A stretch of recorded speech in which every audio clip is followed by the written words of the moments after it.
Salut à tous, c'est Bérangère de Pattes en l'air, j'espère que vous allez tous très bien. On se retrouve aujourd'hui pour parler des commandes utiles à apprendre à son chien. Vous remarquerez que je parle de commandes et pas d'ordre, parce que plus le temps passe, ça fait déjà 3-4 ans, même plus, mais plus le temps passe, moins j'aime le mot ordre. Pour moi, c'est, comme je vous l'ai déjà dit avec le chien, c'est une coloc et je commence à préférer le mot commande. Je préfère depuis longtemps en fait le mot commande plutôt que ordre et je commence plutôt à l'utiliser tous les jours, dans la vie de tous les jours, parce qu'avant c'était quelque chose que, je sais pas, j'ai l'impression que le mot commande était moins bien compris, que c'était moins partie du vocabulaire. J'ai l'impression qu'à force de l'utiliser sur les réseaux maintenant, ça passe mieux, mais voilà, donc on utilisera le mot commande. Donc aujourd'hui on parle des commandes utiles à apprendre à son chien parce que l'éducation canine, je trouve qu'elle est magnifique quand elle est utile. Je dis pas qu'il faut pas faire des trucs inutiles, hein. Ma chienne sait croiser les pattes, reculer, tourner, faire la belle. Il y a des trucs inutiles qu'elle sait faire, mais aujourd'hui on se concentre sur l'utile, la base. La première base, la propreté. Quand un chiot arrive à la maison, la propreté. Que son chien apprenne à faire ses besoins dehors et pas dedans, c'est tout simplement vital. Je vous conseille de l'attaquer au plus tôt, rien qu'en récompensant votre chien dehors quand il fait dehors et en ignorant quand il fait dedans.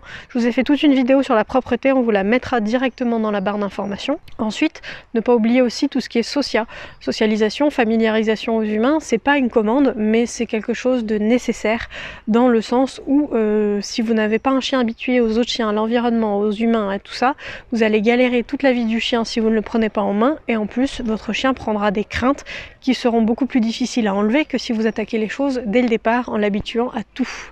Je rappelle que c'est lors des premières semaines à la maison que le chien a cette fenêtre de socialisation qui est la plus ouverte où vous pouvez lui faire le plus de rencontres possible pour l'habituer au plus de choses possibles pour qu'il soit copain avec ces choses-là toute sa vie. Ensuite, c'est une commande aussi, un apprentissage, la marche en laisse.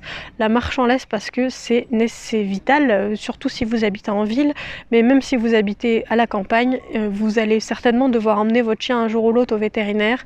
Donc que votre chien sache marcher en laisse, que votre chien sache marcher en ville, c'est aussi nécessaire pour l'emmener en vacances, pour faire des sorties avec lui, parce qu'un chien qui tire en laisse, c'est un chien qu'on a de moins en moins envie de promener, c'est un chien qui nous arrache les bras, donc vraiment, la marche en laisse dès le départ, même si on a un chiot qui est tout mignon, qui tire sur sa laisse, si c'est un chien de grande race par la suite, ce sera beaucoup moins mignon quand vous aurez l'impression d'avoir un bras plus long que l'autre tellement qu'il vous tire.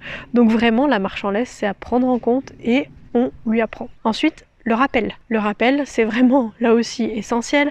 Une balade détachée fatigue 3 fois plus qu'une balade en laisse, donc on ne se prive pas de ces moments, simplement on apprend à son chien à revenir en toutes circonstances.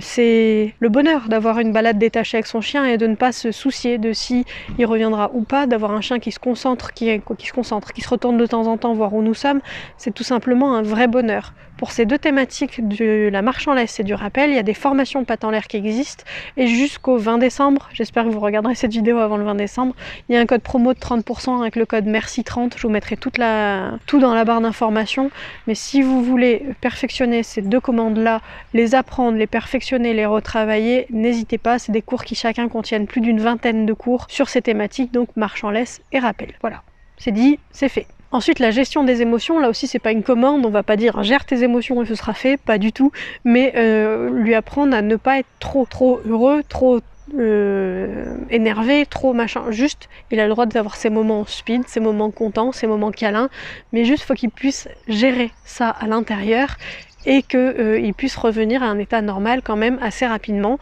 parce que sinon on a un chien qui est explosif, qui est un chien qui est très difficile à emmener quelque part, même un chien avec lequel c'est difficile parfois de vivre tout court. Donc vraiment la gestion des émotions. Et avec ceci vient mon dernier conseil, ma dernière chose à apprendre vraiment, c'est l'apprentissage de la solitude. Il y a énormément de chiens qui détruisent ou qui vocalisent pendant que leurs maîtres sont absents, leurs humains sont au travail.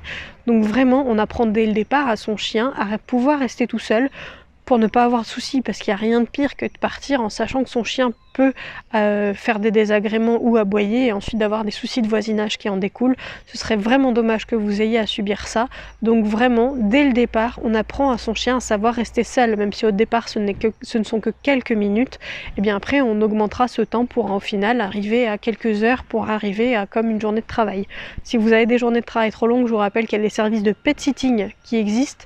Donc c'est quelqu'un qui vient à votre domicile pour sortir votre chien pendant que vous n'êtes pas là. Attention, si vous faites appel à ce genre de service, de prendre quelqu'un qui est assuré, qui a une entreprise et qui a ce qu'on appelle la CACED, l'ancien CCAD, donc la certification comme quoi il peut bien s'occuper de votre animal, parce que de prendre l'étudiante du coin ou le petit collégien qui veut se faire de l'argent de poche, c'est cool, hein, je pense qu'on y a tous pensé, nous passionnés du chien, quand on était plus jeunes, seulement s'il arrive le moindre pépin, c'est une personne qui n'a pas les connaissances nécessaires, qui n'aura pas la formation nécessaire et qui n'aura pas forcément les bons réflexes pour aider votre chien.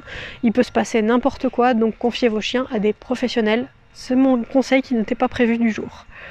Voilà, j'espère que cette vidéo vous aura plu et je vous dis à demain pour une prochaine. Salut!